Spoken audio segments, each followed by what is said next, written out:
لبيك اللهم لبيك لبيك لا شريك لك لبيك لبيك اللهم لبيك لبيك لا شريك لك لبيك. نعم، السلام عليكم ورحمة الله وبركاته. عيد مبارك kuba Islamu mwese. Uyu ni Professor Y. Aha turi kuri Kigali Pele Stadium, aho twaje gusenga iswala ya Eid al-Adha, aho twagiye tubona abasilamu bagiye batandukanye baje baturuka hirya no hino mu mujyi wa Kigali. Harimo n'abazindutse baturutse mu ntara baje gusengerera iswala y'Eid hano kuri Kigali Pele Stadium. Abasilamu bari benshi cyane nk'uko muri kugenda mubibona, twumvishe inyigisho zigiye zitandukanye nyakubahwa Mufti yatugejeje kuri uyu munsi wa none, zagarukaga nanone kuri Qissa ya Nabi Ibrahima, anatwibutsa n'akamaro k'uyu munsi n'ibyiza by'uyu munsi, adushishikariza gusangira n'abasoma bagenzi bacu, adushishikariza gusangira n'abatishoboye rusange. So ni byiza uyu munsi kuba wabashije kuba wacinja cyangwa se kuba wabaga cyangwa se kuba wakora uwo mugenzi nk'uwa Ibrahima, gutanga igitambo kugira ngo usangire n'abaturanyi n'abatishoboye ndetse n'abo mu rugo, kugira ngo umunsi ukomeze kuba wagenda neza muri rusange. Yitwa Yusufu Professor, following ku mbuga nkoranyambaga zigiye zitandukanye, Instagram, Facebook, Twitter ndetse no kuri YouTube kuri ayo mazina ya Yusufu Professor. Asante sana, reka nizere ko gikomeje kwinjoyinga na Eid al-Adha. Aba ari umunsi wa 10 wo muri kalenda igendera ku mboneko z'ukwezi. Ubwo rero ubanzirizwa n'iminsi 9, ikaba ari iminsi ifite agaciro yombi ko ari 10, ndetse Imana muri Korani yayivuze henshi. Akaba ari iminsi rero yo kwiyegereza Imana, ni ibihe byiza, yikoze ibikorwa byiza uratubukirwa mu ngororano. Ariko akaba ari n'umunsi nanone hari gukorwa ibikorwa by'umutambagiro mutagatifu Hijja, uwo bari Imaka, ibikorwa birarimbanyije. Ariko by'umwihariko uyu munsi akaba ari umunsi utwibutsa amateka akomeye n'ibigwi by'umuhanuzi n'intumwa y'Imana Aburahamu, Imana imuhaho n'imigisha. Tumwigiraho byinshi rero, muri byo harimo kwiyegurira Imana cyane no kuyikunda no kuyubaha birenze ibisanzwe, kugeza ku rwego rwo kuba yarahawe umwana, yarabonye mu zabukuru Ismail akuze, amubonye amubabaye, ariko Imana iza kumugerageza imutegeka ko ajya kumutangaho igitambo. Arabyubahiriza yitegura kugira ngo ajye kubishyira mu bikorwa. Hanyuma Imana imaze kubona ku mutima we yamaze kwitegura neza, iramuhamagarira imubwira ngo ntabwo ugitanze umwana wawe, ahubwo dore intama nko kumushumbusha cyangwa incungu y'uwo mwana we, kugira ngo yo bari batanga. Hanyuma rero ubwo mugenzo wo kubaha Imana dutanga igitambo urakomeza.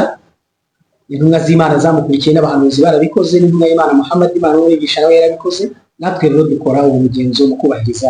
Murakoze. Mu by'ukuri uyu munsi w'igitambo ni umunsi mukuru w'ikiruhuko rusange ku banyarwanda bose, ndetse si n'uwo gusa, hari n'umunsi mukuru wa Eid al-Fitr usoza igisibo cy'ukwezi kwa Ramadani. Ibyo byose rero kuba iyi minsi mikuru yaragizwe kutayijyamo cyane, ko bayivuze no mu butumwa kandi bayisobanuye neza ku burebure. Ariko muri rusange kimwe n'amafaranga yabigura, kubera yuko ibitambo ntabwo ari twebwe tubigura mu by'ukuri, tugira abafatanyabikorwa. Twebwe ntabwo tuba dukeneye amafaranga, ahubwo icyo dukeneye umuntu aza akavuga ati mfite inka 200, mwebwe nk'umuryango w'Abayisilamu mu Rwanda nimugena aho muzazitanga. Urumva twe ntabwo tujya kumubaza ngo yayiguza ngahe, ibyo ntabwo bitureba. Ariko twebwe icyo dufite ni imibare bayibabwiye. Icyo tumaze twebwe nk'umuryango w'Abayisilamu mu Rwanda ni uko tugena aho bizatanga. Ubu ngubu hagiye kurikiraho gahunda yo kujya kubaga biriya bitambo. Tuba twarasabye uburenganzira mu nzego zitandukanye, twaramenyesheje iyi gahunda. Ubwo ngubwo rero ubu nicyo kigiye kurikiraho. Ariko muri rusange biteguwe neza kandi bizakorwa mu buryo burimo ubuhuzabikorwa bwiza kugira ngo bisaranganywe. Gusa icyo tuba twakoze ni uko tubwira abafatanyabikorwa kugira ngo nyine bitagenda tukibanda ahantu hamwe hari ahandi bitageze. Ubu turere 30 nonaha twose gahunda yo kutugeramo irahari. Ku birebana n'umusigiti wo mu Itunda, nabwo imibare y'amafaranga amaze kugendaho yavuzwe na hura nayo kugira ngo umusigiti urangire.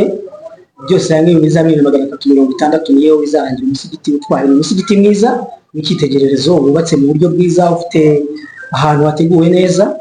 Ubwo rero turashimira, kandi ukaba wujujwe, nta mufatanyabikorwa wavuga ngo umwe wawujuje. Ni imbaraga z'abayisilamu, imiganda, gutanga izo miliyoni 360 zose zavuye mu maboko y'abayisilamu. Icyo tubyishimiyeho cya mbere ni uko si ukubera ko wuzuye gusa cyangwa ugiye kuzura, ariko ahubwo ni uburyo byakozwe mu bufatanye, mu bumwe, aho abantu bazaga mu miganda kuzana ibikoresho bakamena aho ngaho bakabyitangira, ndetse na komite yawukurikiranaga ni komite ya hariya y'abayisilamu.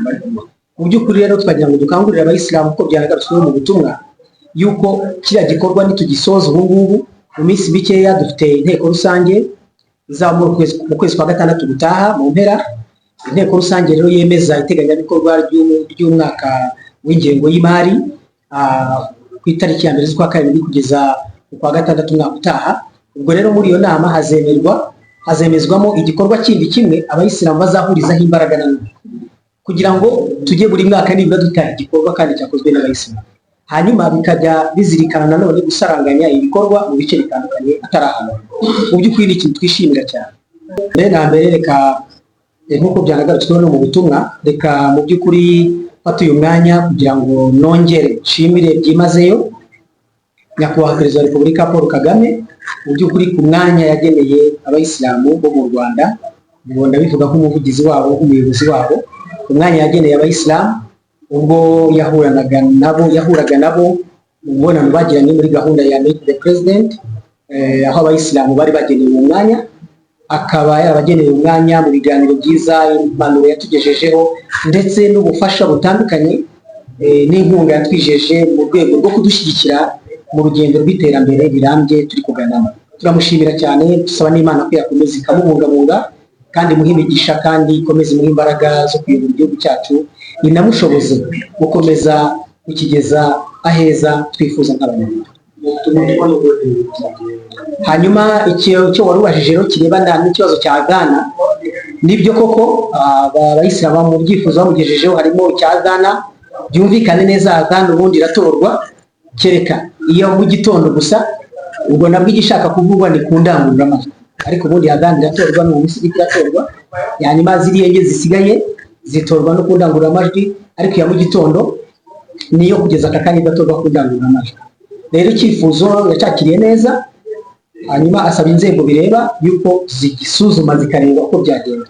Murambaje uti se mwarakurikiranye? Nibyo twarakurikiranye, maze kuvugana inshuro zitari imwe na nyakubahwa Minisitiri w'Ubutegetsi bw'Igihugu, ni nawe wari uhari barayimushinze ngo abikurikirane. Rero turi gukorana, turavugana, kandi yambwiye yuko twihangane, bari kureba inzira byakorwamo. Ndumva rero turi gukora ibisabwa kandi nawe ari kubikora. Murakoze.